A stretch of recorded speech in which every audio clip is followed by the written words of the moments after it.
Hi everyone, my name is Karen Robson and I'm going to give you some information regarding our teacher education courses that we offer here at York College. So as you can see, we have the Certificate in Education and the Professional Postgraduate Certificate in Education.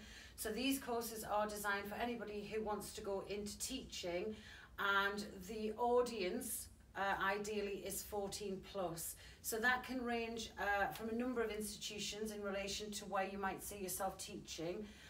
That could be in a college like York College, a big further education college that has a wide variety of courses where 16-year-olds would study level 3, level 2, level 1. So that gives you an idea of the type of students that you might be teaching and of course where you would be teaching. There are other alternatives, so you might be working for a training provider currently and they've asked you, or you've decided that you want to do your teacher training qualification. You may be working in a prison and part of the requirement of that is to upskill your qualifications and look at doing higher level teacher training quals. So we offer, as I've mentioned, the Certificate in Education, the Cert Ed and the Professional Graduate Certificate in Education, the PGCE. Now we're the validating partner with the University of Huddersfield and we've been with them for a number of years, so we've got a really strong working relationship with them. We know the staff well. My current role with regards to teacher training is I act as centre manager for York College and I represent all the students and I visit the University of Huddersfield and I attend their network meeting.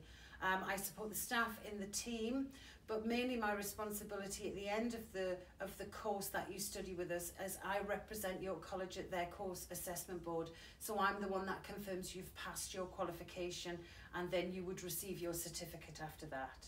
So what's the difference between a certificate in education and a professional postgraduate certificate in education? The university have different entry requirements for these courses. So if you are an applicant who is wanting to go on to teacher training, you need to know which level you would study at. So we do that in relation to your qualifications, what we call entry requirements. So for the Cert Ed, you would be put on the Certificate in Education if you were an applicant who taught in a vocational subject and where you had a level 3 qualification but you didn't have a degree in that subject.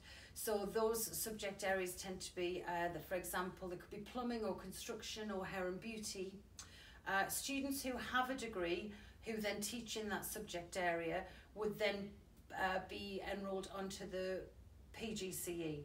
So the Certificate in Education, you qualify with the same qualification at level 5, and the PGCE you qualify with the same qualification, but that's at level 6, and that's the difference. So both of those courses, whichever one you are enrolled on, you would sit in one of these classrooms and everybody is taught together. The course is the same. The difference would be for level 6, the word count is slightly higher on some of the assessments or assignments that you submit, simply because you are working to level 6, and that is the higher education framework and the requirements that the university asks us to do in our assessments. Okay, so what's the other differences between the course? You teach different subjects, so whether you're on a Cert Ed or a PGCE, you will have a specific area of subject expertise, and that is what you would teach on teacher training. So it doesn't matter whether, if you have an English degree, you would teach English students. If you had a level 3 in hairdressing or construction, you would do your training with hairdressing and construction students.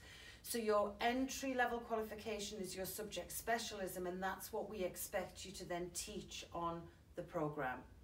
So we have different modes of study. So our students come to us on a full-time programme and they're here pretty much with us Monday to Friday. So what we say to those students is you would come into a PGCE class Monday, Tuesday, and then there is a placement requirement of which we support students on our full-time programme, and we ideally place you within York College in those subject areas. And the full-time is pretty much full-time. You might get one day where you can work from home, where you can come into our university centre and you could do your academic study, but generally the full-time course is full-time.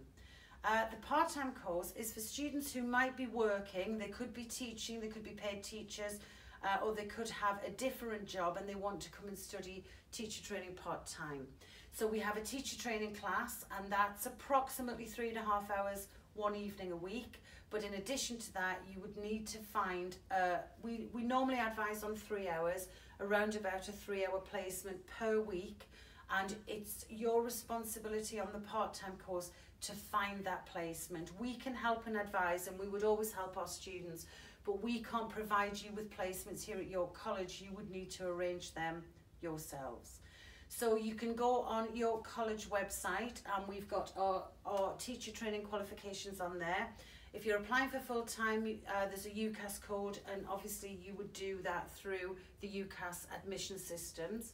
Part-time students can apply direct to us, so that's fine. There's still time to apply, so if you're currently thinking, I want to do teacher training and I want to do my cert and my PGCE, you can still apply to us. The UCAS deadline is open until the 30th of June, and our part-time applicants, they would apply direct to us. And we will still enrol students leading up to, you know, the first or the second week in September. So I think the message is it's never too late to apply.